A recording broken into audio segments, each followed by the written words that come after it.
Children's, நம்ம ஒரு இன்ட்ரெஸ்டிங்கான ஆக்டிவிட்டி செய்து பார்க்க போறோம். சிம்பிள் சர்க்யூட்டோட ஒயரை கனெக்ட் பண்ணி என்ன நடக்குதுன்னு பார்க்கலாம். பல்பு க்ளோ ஆகுது.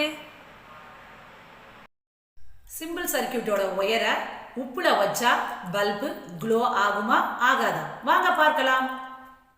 ஓ நோ, பல்பு க்ளோ ஆகல.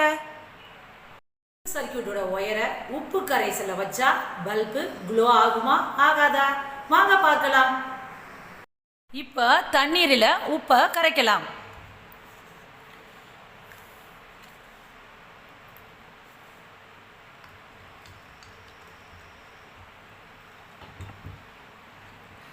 நமக்கு இப்ப உப்பு கரைசல் கிடைச்சிருக்கு.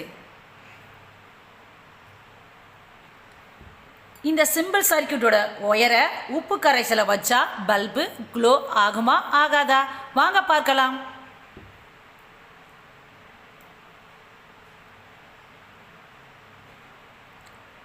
வாவ், பல்பு க்ளோ ஆகுது.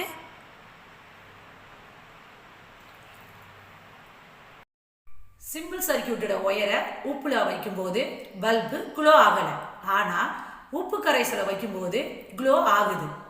என்ன காரணமாக இருக்கும்? வாங்க இதுக்கு பின்னாடி இருக்கிற அறிவியலை பார்க்கலாம். சிம்பிள் சர்க்யூட் ஒயரை உப்புல வைக்கும்போது சர்க்யூட் கம்ப்ளீட் ஆகலை, அதனால பல்பு க்ளோ ஆகலை. உப்பை தண்ணீரில் கரைக்கும் பொழுது உப்பானது சோடியம் பாசிட்டிவ் அயான்ஸாகவும் குளோரின் நெகட்டிவ் அயான்ஸாகவும் பிரியுது.